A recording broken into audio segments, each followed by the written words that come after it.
Thinking with Time Machine is the most unique Portal 2 mod I've played so far, cause it allows you to play co-op all by yourself. Nigga, what? Let me explain how it works. The game gives you a tablet that lets you record your actions. Once the recording is finished, you can play it back, which results in the creation of a copy of yourself that you've just recorded. The game shows you how to operate it on screen in the same room where you get your portal gun from. You can also check the new mechanics key bindings in options, keyboard, mouse, edit keys and buttons. One thing it fails to mention is that you press Q not only to stop recording, but also to interrupt playback prematurely, if you need your copy to stop its actions without starting the whole sequence from the beginning, like you have to when pressing F again. The copy of you is fully physical, meaning you can bump into it, jump on it, and you actually need to interact with it in such a way to beat the puzzles. If it sounds complicated, it's not. It's very intuitive, and you'll have no problems whatsoever using this new mechanic. One thing that feels counterintuitive though, is that you can't raise the tablet to see what's happening on screen. To see it, you need to look down. It shows what your copy sees from a first-person perspective. When you launch the game, it'll offer you the option to launch either Thinking with Time Machine or SDK Beta. Take the first option.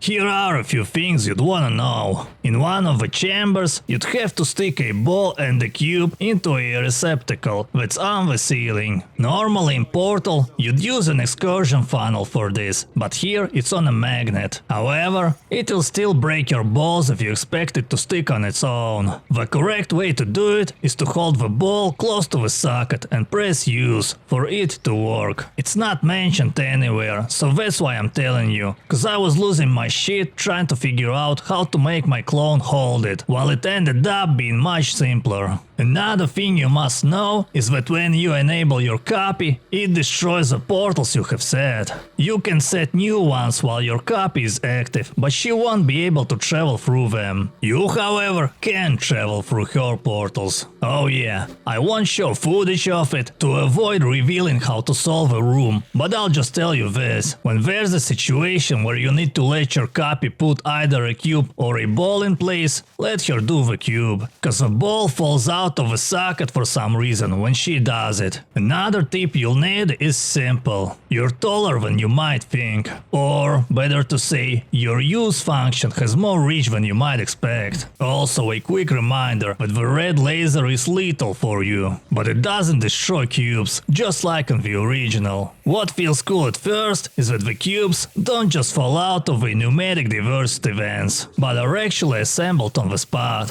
However, it takes quite some time and ends up being tedious to wait for every time. One more thing before I forget. The controls say you take screenshots with F5, and it's true, but you won't find them in Steam. They'll be in this folder. If you want screenshots to be made by Steam and not the game itself, you can take them by pressing F12. The story starts where Portal 2 left off, and in this universe, it turns out that GLaDOS didn't let us leave, but rather put us in a Truman Show. There's almost no dialogue in the game, and there won't be any personality cards to talk to you, so it's more like a set of puzzles with some hints of a plot. But it does show potential. Taking into account what happens at the end, I feel like they had something interesting and possibly grandiose in mind. Now, I don't enjoy the visuals too much. All these white panels are too bright, and they look like portal surfaces, even though they're not. I don't like it. The other thing that causes discomfort is that the emancipation grills are now too pale, so they are barely noticeable in some places. Here's a comparison of how it was in the original versus this one. Otherwise, in terms of visuals, it's that same old Portal 2 we all know and love. There are a few bugs that I've stumbled upon, but it's not necessarily the case that you'll have them too, cause I've checked some videos on YouTube and people there didn't have those issues. The first is a minor bug. I have no music throughout the game, only in cutscenes. games. I've checked the file integrity via Steam, it didn't help with that. The other is almost game breaking, so if you stumble upon it, I'll show you how to overcome it. In chamber number 6, there's a faith plate that's supposed to launch you forward, so you can reach the portal surface. In my case, the faith plate launches me vertically too much, rather than horizontally, which results in me hitting the ceiling and losing momentum. Hence, I end up not reaching the portal surface. The workaround was this: record a clone, and unlike you, she'll get launched normally.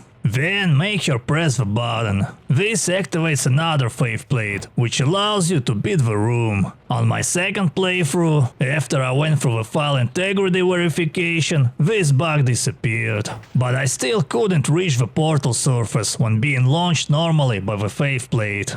This time, the solution was to make a normal jump and land on a faith plate, instead of just stepping onto it. Sometimes, when you use your clone to reach higher, you either get stuck inside or fall off her, for no obvious reason. The game crashed 3 times in 2 playthroughs, 2 times after the BOREALIS room and once in the notorious Chamber 6, where I had the faith plate bug. Speaking of BOREALIS, in the room where you stumble upon it, it's super unclear what you're supposed to do, because the keyboard you have to interact with looks like a background object, but it's actually needed to activate some elements of the room that allow you to progress further. What's worse is that even if you thought of it, you won't be able to interact with the keyboard before interacting with a sheet of paper sticking out of a printer.